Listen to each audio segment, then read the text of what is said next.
Assalamualaikum. Yo, Shimina. Okey, hari ni kita nak borak pasal 10 karakter terkuat tanpa menggunakan kekuatan Devil Fruit. Di dalam video ni pun macam biasalah, ni semua hanya pendapat aku. Kalau korang ada pendapat lain, just drop je komen kat bawah, okey? Tanpa melengahkan masa, yang ke-10 ialah Ashura Doji. Ashura Doji ni adalah salah seorang samurai yang setia dengan Kozuki Oden. Dia ni juga dikatakan antara samurai yang terkuat kat Wano sekarang ni, dan dia ni dikatakan mempunyai kekuatan 100 orang dalam pertempuran. Selepas kematian Kozuki Oden, Ashura Doji ni pun macam dia tak ada hala tuju lah. Dia ni pun telah menjadi ketua penyamun dan telah digelar Shutemaru. Semasa dia ni menjadi seorang penyamun, Ashura Doji ni pun telah bertarung dengan salah seorang komander Yonko Kaido, iaitu Jack, sehingga kan beliau telah mematahkan pedang dan berjaya mencederakan Jack. Tapi dalam match tu tak lama sangat pun, disebabkan Kaido telah turun dalam keadaan mabuk, dia pun macam lepas tu kacau diorang kan. Lepas tu dia adalah nak tawarkan Ashura Doji tu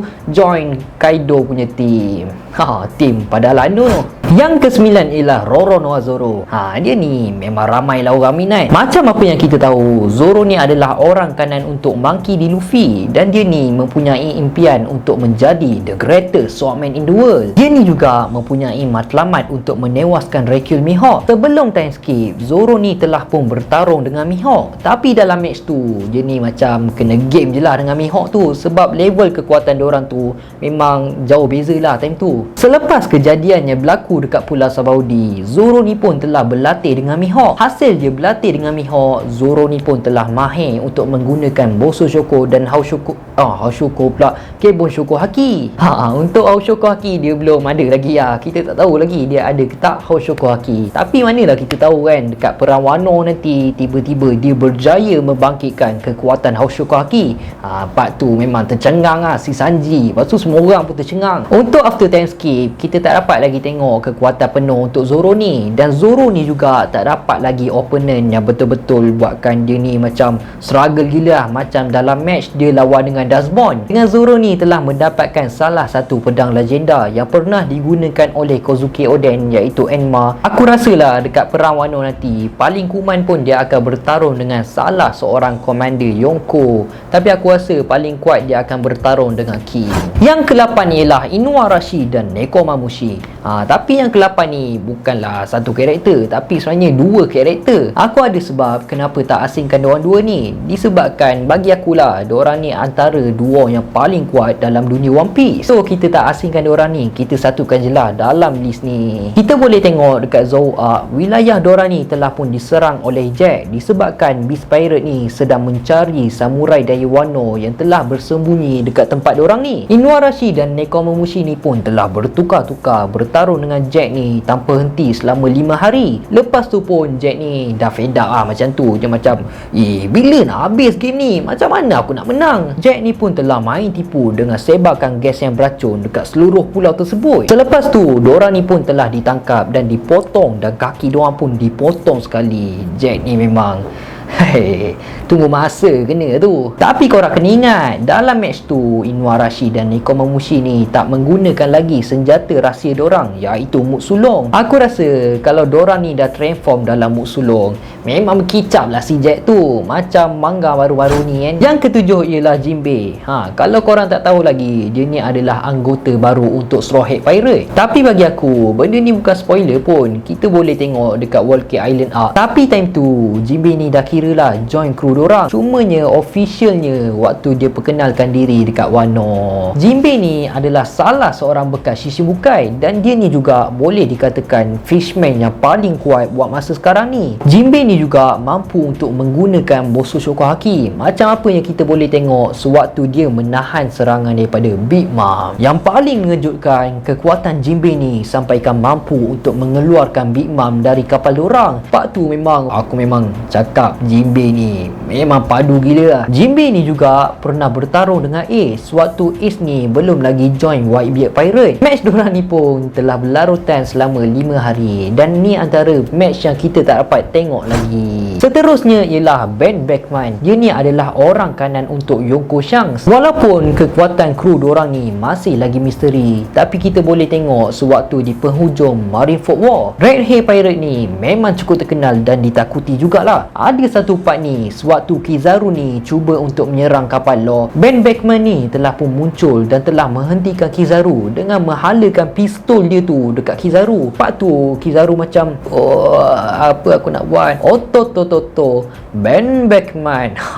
Macam itulah Kizaru cakap. Berkemungkinan peluru yang digunakan oleh Ben Beckman ni adalah daripada Sea Stone. Sebab itulah Kizaru ni tak berani nak buat apa-apa. Dia ni juga dikatakan mempunyai IQ yang paling tinggi dalam dunia One Piece. Dekat situ kita boleh nampak lah yang watak Ben Beckman ni bukan biasa-biasa lah. Okey, sebelum tu aku nak borak sikit pasal satu channel ni. Channel ni pun ada buat konten pasal One Piece. Dia ni ada borak pasal karakter-karakter One Piece, terutamanya ke semua anggota kru Straw Hat Pirate, iaitu Agus Zaidi. Channel ni baru je 500 subscribers macam tu lah. Penyampaian dia pun not bad jugalah sebab dia ni daripada Malaysia. Jom kita subscribe dan support channel Agus Zaidi ni mendapatkan 1k subscribers dalam tahun ni supaya Agus Zaidi lebih bersemangat untuk up cerita-cerita pasal One Piece lebih banyak lagi. Okey, dah jom kita layan video balik. Yang kelima ialah Rekyul Mihawk. Rekyul Mihawk ni adalah salah seorang Shishimukai dan dia ni digelar the greatest swordman in the world.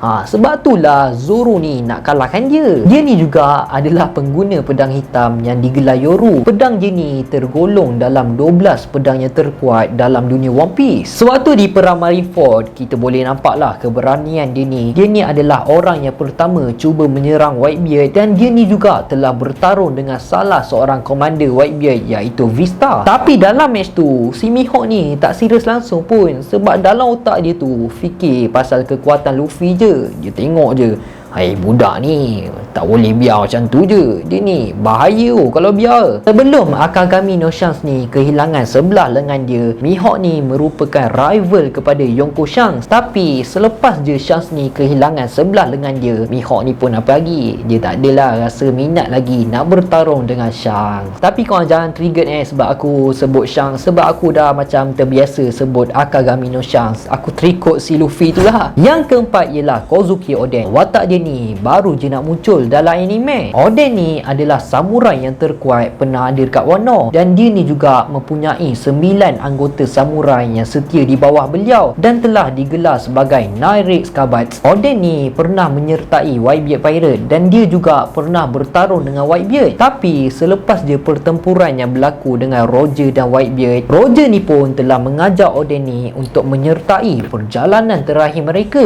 disebabkan Roger ni tahu yang Oden ni mempunyai kemampuan untuk membaca poneglyph. Tapi lepas je Roger Pirate ni dibubarkan, Oden ni pun telah balik ke Wano dan dia ni telah bertarung dengan salah seorang Yonko iaitu Kaido. Dalam match ni Oden telah berjaya mencederakan Kaido dan beliau juga hampir saja memenangi pertarungan tersebut. Tapi disebabkan ada benda yang terjadi dan telah mengganggu fokus Oden ni pun telah ditewaskan oleh Kaido.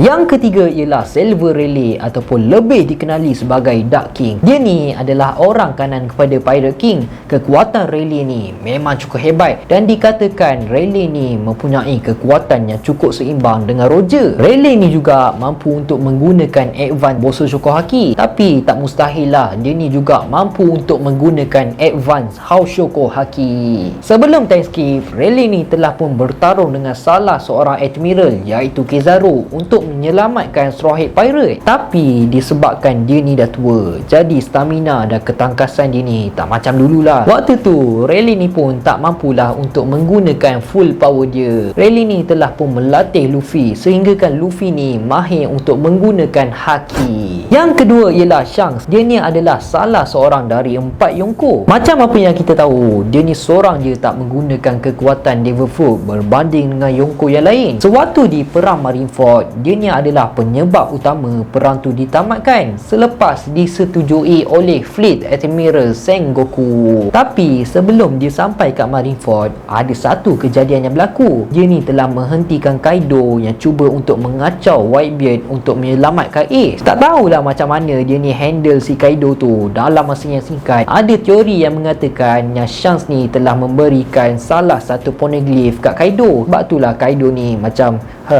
tak apalah, kau dah bagi aku poneglyph, aku caw, aku tak nak kacau Whitebeard, so kau bolehlah pergi kat Whitebeard, kau handle lah kan. Macam tu lah. Tapi itu semua masih lagi teori. Kita tak tahulah benda tu betul ke tak kan. Jadi dekat sini kita nampaklah pengaruh Shanks ni memang cukup besar lah dalam One Piece. Tapi disebabkan kekuatan dia ni masih lagi misteri, untuk kekuatan dia ni kita tak dapat nak ulas banyak lah. Berkemungkinan juga yang Shanks ni adalah pengguna Haushoku Haki yang terkuat buat masa sekarang ni. Yang pertama dan lain yang tak bukan iaitu Monkey D. Garp. Garp ni adalah seorang Marines yang telah mendapat gelaran Hero of Marine disebabkan kejadian yang berlaku dekat God Valley. Garp ni juga antara karakter yang paling dihormati dan ditakuti ramai orang. Untuk kekuatan Garp ni, berkemungkinan dia ni adalah pengguna Bososhoku Haki yang terkuat dalam dunia One Piece. Aku boleh cakap kita boleh pilih. Untuk Haushoku Haki kita pilih Akagami no Shanks. Untuk Bososhoku Haki kita pilih Monkey D. Garp. Untuk Keibon Shokuhaki ni lah jadi masalah kita sekarang ni. Adakah Katakuri ataupun Rayleigh? Tapi aku rasa Silver Rayleigh paling sesuai untuk menjadi antara karakter yang paling terkuat menggunakan Keibon Shokuhaki. Macam apa yang kita tahu, Garp ni telah berlatih untuk menghancurkan 8 gunung semata-mata untuk menewaskan Chinjau. Kalau dekat Marineford pula, aku dapat rasakan yang Garp ni mampu untuk membunuh Akainu selepas Akainu ni telah membunuh Ace. Tapi nasib baiklah Garp ni telah dihalang oleh Sengoku. Kalau tak, aku tak tahulah apa jadi kat Akainu tu. Mesti semua plot twist cerita ni memang berubah gila lah. Tanta, lepas je Garp ni membunuh Akainu, dia ni pun telah menjadi seorang lanun dan telah menggantikan Whitebeard. Mana yang kita tahu kan, semua boleh berubah kalau benda tu jadi. Okey, sampai sini je lah video kita untuk kali ni. Maaf kalau ada kekurangan dari segi penyampaian ke apa. Kalau korang ada pendapat lain, just drop je komen kat bawah. InsyaAllah kita jumpa dalam next video. Assalamualaikum.